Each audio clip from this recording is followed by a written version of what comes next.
Hey, what's going on, everybody? Thank you for joining me for the next set of series reviews pertaining to the WWE Mattel Retro line. We are currently in Series 5, which is the fourth and final release in 2017. Now, Series 5, just like Series 4, I don't have any loose figures to show you, unfortunately.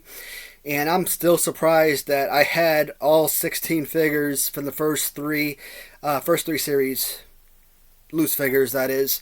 And but from here on out, I probably have about 40 or so loose figures. So I'm not gonna have the complete series loose for every single one we do. And unfortunately, like Series 4, here in Series 5, no loose figures to show. Series 5 also does give you one of your main tag teams. It's a 3-man tag team, and it's going to be followed up by an absolute WWF legend, and one who I feel like should have been made in Series 1, but that's okay. Not only did we have this particular release here in Series 5, but later on we get a much better version. Less color detail in that with that figure, but it's more representative of what we watched growing up as opposed to his later WCW days.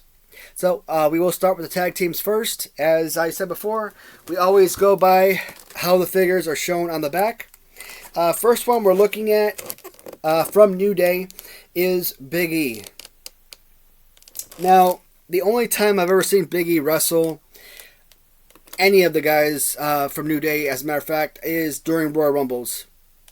I absolutely love Royal Rumble competitions, and while I was on deployment last year, December, January, because I was only gone a couple months, I watched a bunch of 2018, I think it was 2018 through 21 Royal Rumbles, male and female Royal Rumbles.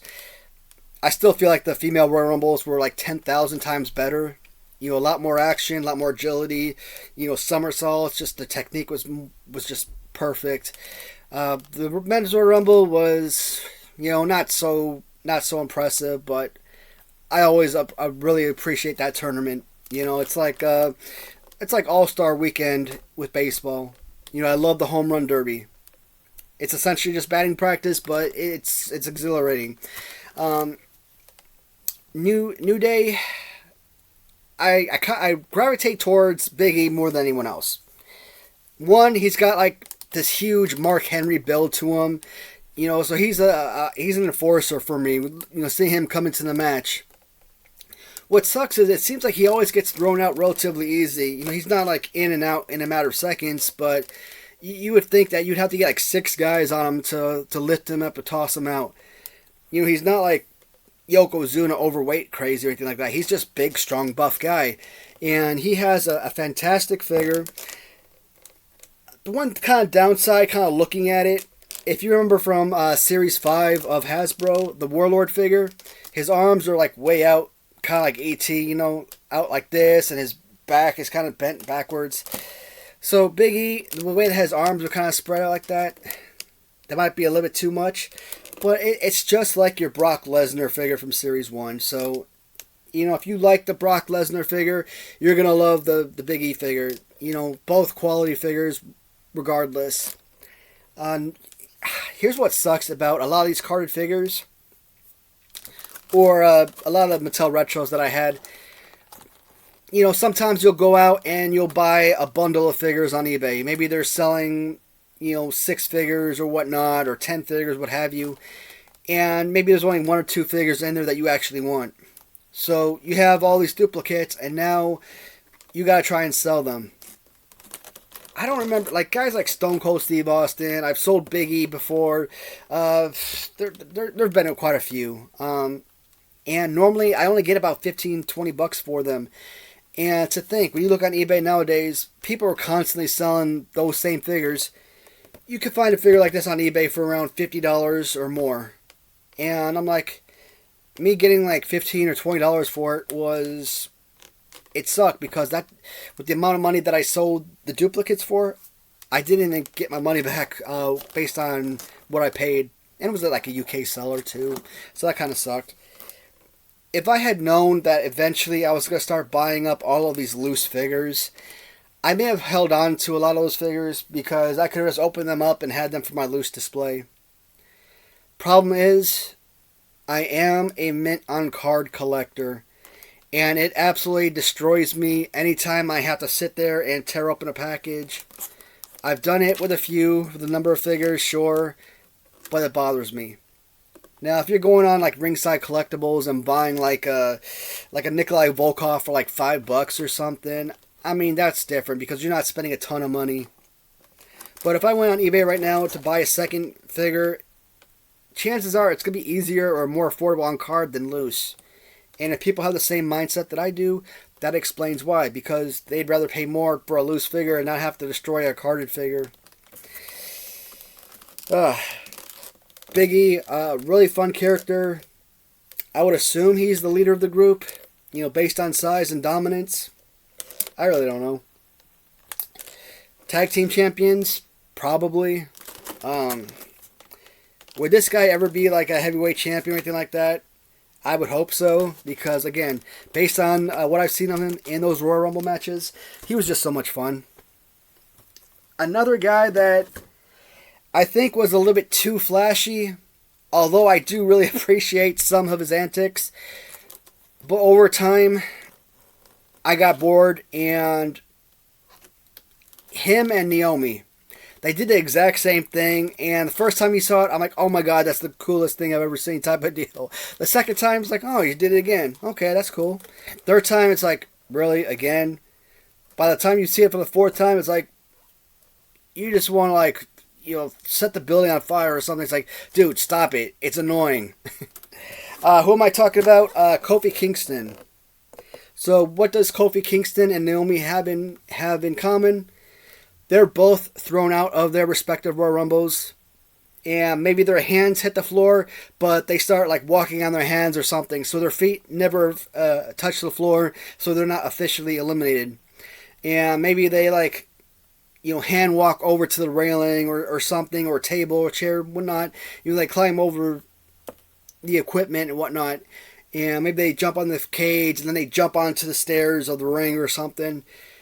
Their feet never officially touch the floor, so they're not eliminated. And they make it back in the ring. Super cool the first time you ever see it, but after a while, seeing both characters do that multiple times over multiple Royal Rumbles, it's like, stop it. Now it's just frustrating. It's lost its appeal. And Kofi Kingston, he'll get back in the ring and you within moments be eliminated, you know, for real. So that really served no purpose other than shock factor. And I'm starting to think that this particular pose, fused legs, arms up like this, I kind of feel like they're going to create at least one figure like this in every single series. Like I said, guys, I'm not going through my collection and I'm not looking at each individual figure before I make the video. I'm pulling the figures off the shelf for that respective series and I'm making the video. So I'm kind of reviewing the figures for the, well, it's not the first time, but it feels like the first time because I haven't seen them in forever. So basically, I'm looking at them kind of like the first time, like you might be looking at them the first time. You know, based on color scheme and everything, that could be quality, but maybe not. I don't know if you guys are... To me, it looks like it's really dark on the screen. Hopefully, you guys are able to make this out. And if you're not...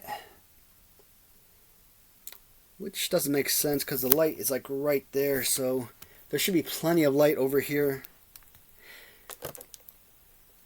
Tell me, guys, if you're having a hard time seeing the figures. If so, I won't use this angle again. But like I said, I try to use different angles of the room, get different collections in the backdrop every time I make a new video. You know, just kind of show off each of the collections. Yeah, that's what the room tour was for, but still. Try to change some things up here and there. That is Kofi Kingston. And was Kofi Kingston like Intercontinental Champion, or maybe it was like a 24-hour champion or something? I kind of like remember watching a clip of that. But there are like too many random championships nowadays. I only adhere to 3 championships, and you guys know it. Heavyweight champion, Intercontinental champion, tag team champion. All these other championships that they came out with, redundant, insane, worthless. That develops me nothing. You know, in a world where it's like when I was hired by Raytheon back in 2018 or 2017, excuse me. So Raytheon, they paid for my relocation. They helped me move from Texas to Kentucky, and my job title was Senior Property Administrator. And I'm thinking, okay, senior, that's awesome. That means I'm going to be a manager. You know, I'm going to be in charge of payroll and, you know, basically doing the morning meetings, things like that, right? You know, doing reports on, you know, property, incoming, outgoing, disposal, things of that nature. And I get to the office and everybody's title is Senior Property Administrator. And I'm like, okay, well, in an office where everybody is senior, nobody is senior. And I feel the same way about wrestling. In a day and age when everybody's a champion, nobody's really a champion. Redundant. I hate that. Alright, so the last one from New Day is Xavier Woods. Another solid figure, you know. I love the hand popping motion. I love the pink and blue detail of their uniforms. You know, that's really, truly solid. And, thing I've also noticed is all three of these guys' cards are different. Like Big E has a white card, Kofi has like a bluish card, where Xavier Woods has a black card. When it comes to like Cello Toys and, well, Zombie Sailors does it a little bit, but Cello Toys and Grapplers and Gimmicks, Mattel Retros, I would love if they did their carded figures the same way that Hasbro did theirs, and changed the color scheme of the figure to reflect that respective series. Now, obviously, Hasbro didn't do that for every single series, not until Series 7, when they moved from blue to yellow, and then yellow to red to purple, back to like a blue, then to green. But it's just kind of confusing. And you really do have to use that wrestling figure database in order to figure out which figure goes to which series. Xavier Woods, the arm popping motion. And this one, it's not really an arm popping motion. This is like the Ultimate Warrior or the John Cena fighting pose. You know, you have that stomach on one side and you got the chest is kind of separate. So you kind of have the figure up and you kind of twist like this and kind of like a power slam type of deal. So that's what he does. It's not exactly the same as like the Undertaker or Ambrose or anything like that figures. He's more like the Cena and Ultimate Warrior. Alright.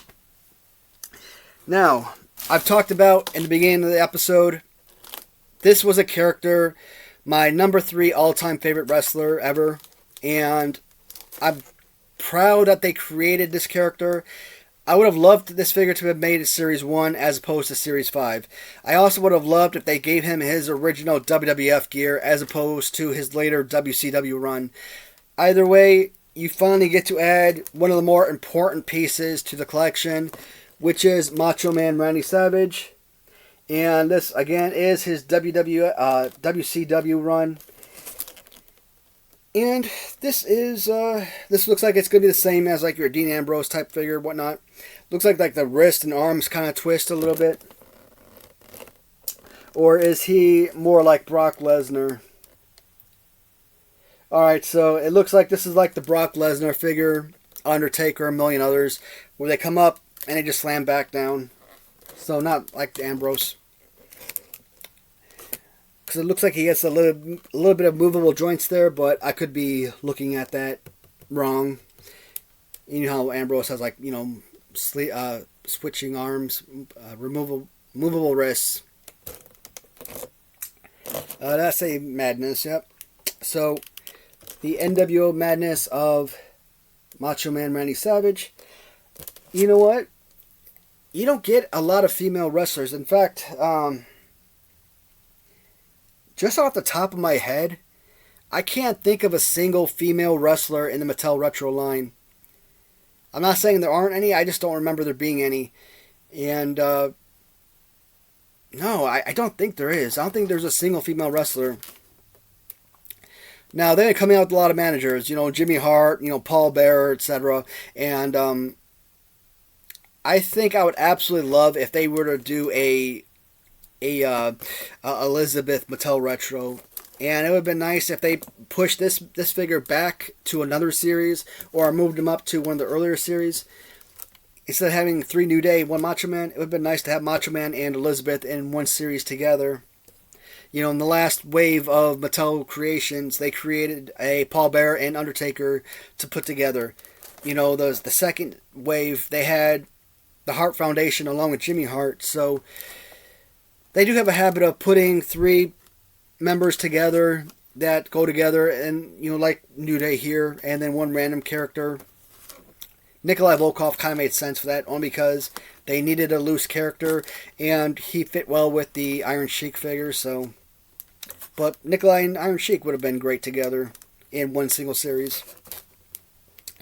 But that is Macho Man here in Series 5. This is the 4th release in 2017. And that is probably going to be the last video I make today. And right now I'm hoping that I could come down here each day, make about 2 or 3 videos. And hopefully in about 5 days time or so, have all of the videos ready, made and ready for posting.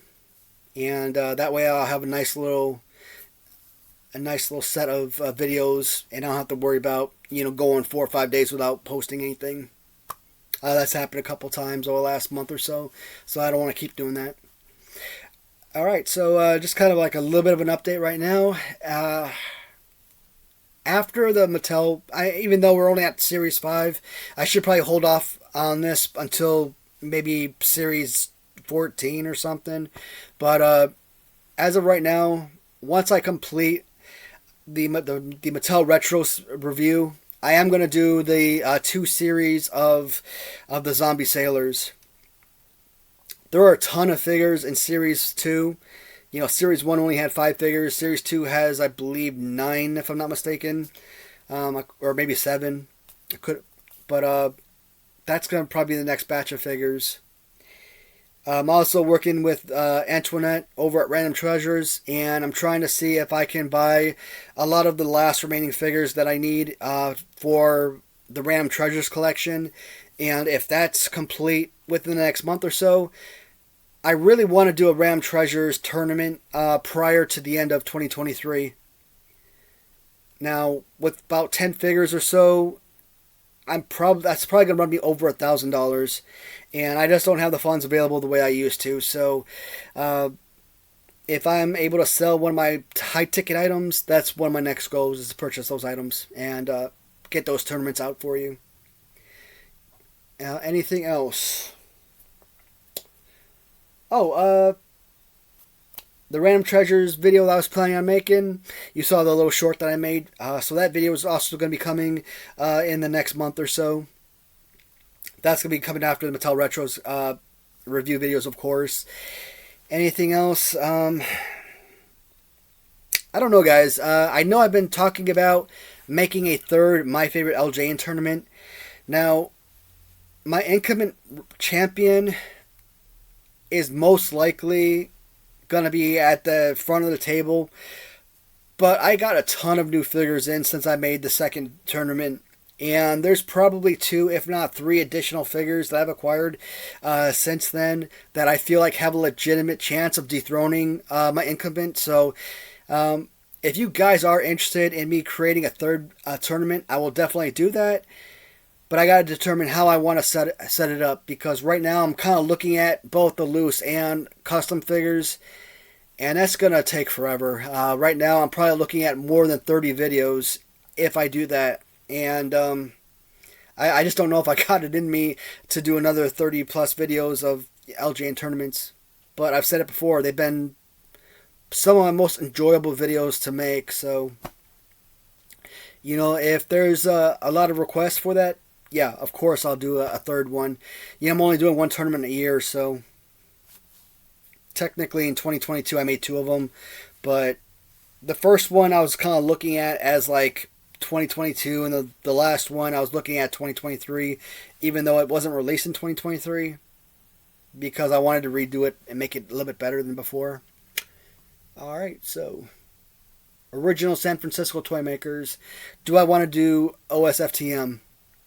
Last year I did a 3-part review of those figures, and I thought I did a pretty good job on it, but I don't feel like I have to redo it again. But if you want, I can definitely do another breakdown series by series. That way I pretty much do a review of everything, and that'd be pretty awesome as a matter of fact. Alright guys, I'm going to shut up for now and end the video. As always, thank you so much for watching, and hope to talk to you guys in the comments, and see you in the next video. Goodbye, everybody.